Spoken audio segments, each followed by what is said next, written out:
A man is lying on a couch in a respectable apartment, dying, and the worst part isn't the pain. The worst part is a question that has started to visit him at night. His name is Ivan Ilyich. He is a successful judge in 19th century Russia, the kind of man whose life looks correct from every angle. He went to the right schools. He married the right woman. He furnished the right apartment with the right curtains, and he climbed steadily and properly up through the ranks of the court until he had the salary and the standing he had always wanted. By every measure his society offered him, he had done it right. And now an illness no doctor can name is killing him by inches. And as he lies there, a thought he cannot silence keeps rising up out of the dark. What if my whole life, all of it, was wrong? He tries to push it away. It makes no sense. He did everything he was supposed to do. As he puts it to himself, maybe I did not live as I ought to have done. But how could that be when I did everything properly? And then comes the line that has haunted readers for more than a century. It is as if he realizes I had been going downhill while I imagined I was going up. I was rising in the eyes of the world, and in exactly that measure, life was quietly draining out of me. This is Tolstoy, 1886, a short novel called The Death of Ivan Ilyich, and Tolstoy gives his dying judge the most terrible epitaph in all of literature. His life, he writes, had been most simple and most ordinary, and therefore most terrible. Sit with that for a second. Not most cruel, not most tragic, most ordinary, and therefore most terrible. We tell ourselves a particular story about why we fear death. We say we fear the unknown. We fear the pain, the oblivion, the going out of the light. We fear not knowing what, if anything, comes next. And all of that is real. But notice that Ivan Ilyich is afraid of something else. In his final hours, he is not mainly frightened of the darkness ahead of him. He is tormented by what is behind him, by the suspicion that he was never really there for his own life, that he sleepwalked through the one thing he was given, performing a life instead of living one. And now the performance is ending and there is nothing underneath it. And this points at a possibility most of us would rather not examine. That a great deal of what we call the fear of death is not actually about death at all. It is about the life we didn't live. The fear is not that the candle will go out. The fear is that it was never really lit. Here is a question worth more than it looks. When you imagine your own death, what exactly frightens you? Most people assume it's the nothingness, the unknown. But notice something. The people who seem most at peace at the end are very rarely the ones who solve the riddle of what comes next. They're the ones who feel they actually lived. And the people in the most terror are often the ones with the most left undone. That should tell you something. Maybe the fear of dying and the fear of not having lived are not two separate fears.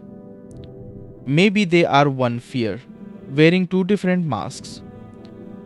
To understand why this fear runs so deep and why we work so hard not to feel it, you have to meet a cultural anthropologist named Ernest Becker. In 1973, Becker published a book called The Denial of Death. He was dying of cancer as it came out, and he won the Pulitzer Prize for it 2 months after he was gone, which is its own dark footnote. The book's central claim is enormous.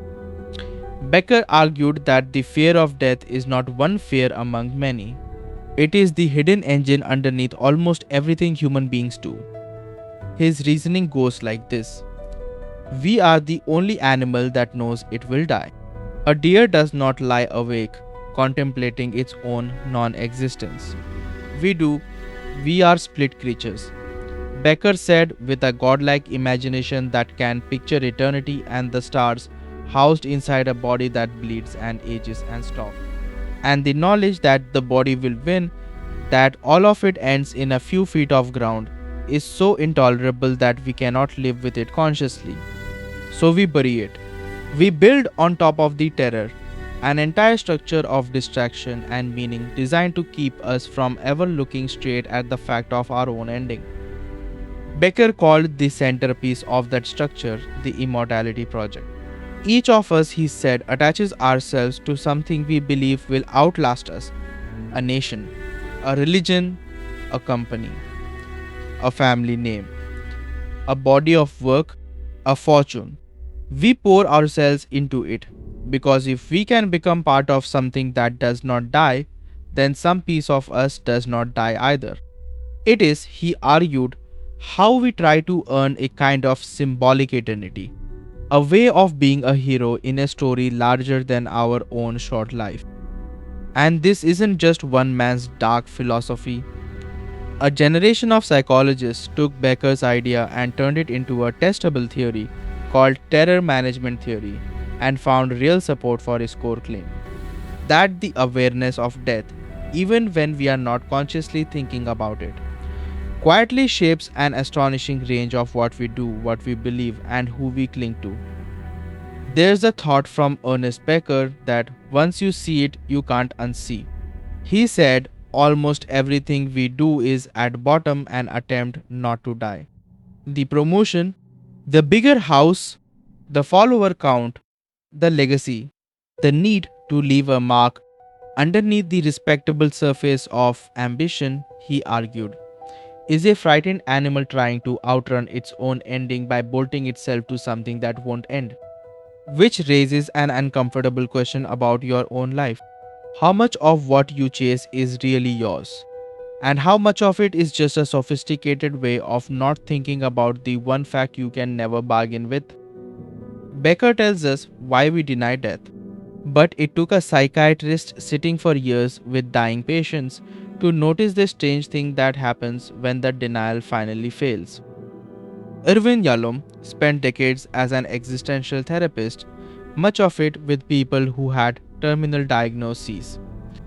In his book, Staring at the Sun, he set down an observation that ties this whole knot together. The more unlived your life, he wrote, the greater your death anxiety. The more you fail to experience your life fully, the more you will fear death. Read that again because it inverts everything. We assume death anxiety is simply rational, a clear-eyed response to a genuinely frightening fact, and so the people who fear it most must just be seeing reality most clearly.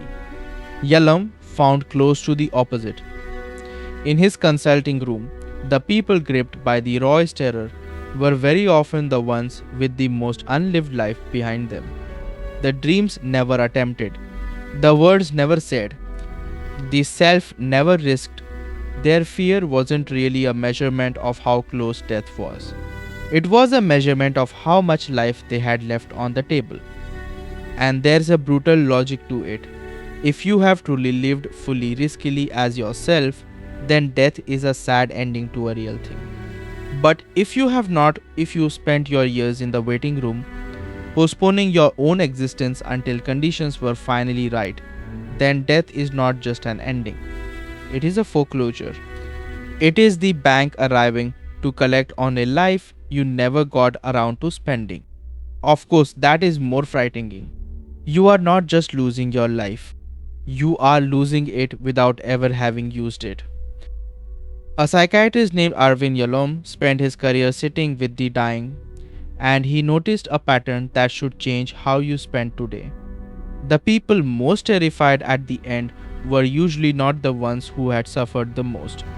They were the ones who felt they had never really lived. The unlived life does not stay quietly in the past. It comes back at the end and turns into dread. So the most useful thing the fear of death can do for you is not to be solved. It's to be read like a gauge on a dashboard telling you exactly how much of your life you are still living unlived right now. There's a deeper version of this idea, and for it we have to turn to one of the most difficult philosophers of the 20th century, Martin Heidegger. In 1927, Heidegger wrote a famously dense book called Being and Time, and buried inside it is a thought that cuts very close to Ivan Ilyich couch. Heidegger said that most of us, most of the time, do not live as ourselves. We live as what he called das Man, which translates roughly as the they or the one. We do what one does. We want what one is supposed to want. We measure our lives against what one is expected to have achieved by now. Our choices aren't really ours. They're on loan from an anonymous crowd that has no face and no name, and we mistake its voice for our own. This is precisely Ivan Ilyich tragedy, named a generation before Tolstoy's Judge was fully understood. He did what one does. He wanted the apartment one is supposed to want. He never once chose his life. He inherited it from the they and called the inheritance himself. And Heidegger said, there is only one thing with the power to break the spell. Your own death, not death in general, not the abstract fact that people die, but the concrete, unshareable certainty that you specifically will end, and that no one can do it for you. Death is the one experience that cannot be handed off to the crowd. No one can die your death. And the moment you genuinely grasp that, Heidegger said, you are individualized. You are torn out of the anonymous they and handed back to yourself, suddenly free and suddenly responsible to live a life that is actually your own. He called this authenticity. And he didn't mean originality or rebellion or finding some secret true self hidden under your conditioning. He meant something simpler and harder. Owning the fact that your time is yours, that it is finite, and that no one is coming to live it for you. Most people never choose their life. They inherit it. The philosopher Heidegger had a name for the invisible force that runs us. He called it the they. We do what one does, want what one is supposed to want, chase the milestones one is expected to hit by a certain age, and then we call all of it our own. The only thing strong enough to break that trance, he said, is the full realization that you personally are going to die and that no one can do it for you. Strangely, that is not a morbid thought. It is the thought that finally hands your life back to you. Because a life you know is ending is a life you might actually start living. If all of this still sounds like philosophy from a safe distance, there is a quieter, more human piece of evidence gathered not in a library but at hundreds of bedsides. A woman named Bronnie Ware spent years working in palliative care in Australia, tending to people in the last weeks of their lives. Over time, she began writing down what they said as the end approached, and she noticed that their reflections kept converging on a small handful of regrets. The same ones again and again. In 2009, she set them down in a piece of writing that was eventually read by billions of people because it touched a nerve almost everyone carries. And the single most common regret, the one she heard more than any other, was this: I wish I'd had the courage to live a life true to myself, not the life others expected of me.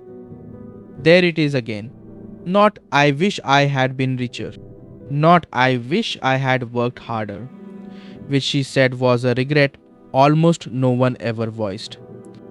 The deepest regret at the end of a life was the gap. The gap between the life they actually lived and the life that would have been theirs if only they'd had the nerve to live it. They had spent their one existence meeting expectations that were never even their own, and they saw it clearly only when there was no time left to do anything about it. Which is Ivan Ilyich one more time. Not in a novel now, but in real rooms, in real beds, in our own century. A palliative nurse spent years with people in their final weeks, and she recorded what they regretted most. The number one regret, more common than any other, was this: I wish I'd had the courage to live a life true to myself, not the life others expected of me. Notice what that means. At the very end, what haunted people most was not the things they had done. It was the self they had never dared to be, the life that was theirs to live, and that they quietly handed over to other people's expectations. And here is the cruel part: the timing. You only get the lesson when it is far too late to use it, unless you go looking for it now. So let's put the pieces together, because they assemble into something that is not despair, even though it can sound like it. Becker shows us that we spend enormous energy denying death, building entire lives as fortresses against ever having to feel it. Yalom shows us that when the fortress finally falls, the terror that floods in is measured not by how close death is, but by how much life we never lived. Heidegger shows us why we end up with so much unlived life in the first place. Because we quietly let an anonymous crowd live it for us. And Bronnie Ware shows us how the story tends to end in real rooms with the same regret on 1,000 sets of lips. Now, there is an old and elegant counter argument to all of this, and it deserves a hearing. Epicurus, more than 2000 years ago, tried to dissolve the fear of death with pure logic. Death is nothing to us, he said. When we exist, death is not here. And when death is here, we no longer exist. So we never actually meet our own death. There is never a moment in which you are present and dead at the same time. Why fear a thing you will never experience? It's clever, and as far as it goes, it is even true. But notice what it quietly misses. Because the thing Ivan Ilyich feared was never the moment of death itself. Epicurus is answering the wrong question. The dread on that couch was not about the instant of dying. It was about everything that came before it. It was about looking back across the whole length of a life and finding it hollow, profound, borrowed, unlived. Epicurus can free you from the fear of being dead. He cannot free you from the fear of not having lived. And it is that second fear, not the first, that actually keeps people awake at night. Epicurus had a famous cure for the fear of death. Where death is, you are not. Where you are, death is not. So you will never actually experience your own death. Why fear it? It is logically airtight and it still misses the point. Because what most people fear is not the instant of dying. It is the backward look. It is reaching the end and realizing you never really showed up for your own life. Logic can talk you out of fearing the dark. It cannot talk you out of regret. The only thing that answers that fear is to actually live before the dark arrives. So what do you do with a fear like this? Not deny it the way Becker says we spend our whole lives doing, and not simply argue yourself out of it with Epicurus, because that leaves the real wound untouched. There is a third option, and it's the one this channel keeps circling back to. You read the fear as information. The fear of death, looked at directly, is not your enemy. It is some of the most honest feedback you will ever receive. It is the part of you that already knows whether you are living or merely passing time. And it gets loud, it gets unbearable, precisely when the gap between the two grows wide. The dread is a measurement, and like Ivan Ilyich question on the couch, it is asking you something while there is still time to answer. Not, are you afraid to die? But, are you actually living? Or, are you going downhill while you imagine you are going up? Irvin Yalom put the paradox as cleanly as anyone ever has. Though the physicality of death destroys us, he wrote, the idea of death saves us. The fact of death is a catastrophe. But the awareness of death, held close instead of pushed away, is one of the few forces with the power to wake you up. It is the thing that can lift you out of the anonymous crowd, out of the life on loan, and set you back down inside a life that is unmistakably your own. Ivan Ilyich got his answer, but he got it in the last hour, when there was nothing left to do but die a little differently than he had lived. You are being handed the same question earlier. That is the entire gift. You still have time to make the backward look, when it finally comes a different one. To arrive at the end as someone who lived fully and as themselves, rather than as someone who discovers too late that he was going downhill the whole time. He thought he was climbing. The fear was never really about death. It was always about the life. It still is, and the life, unlike the fear, is still yours to change.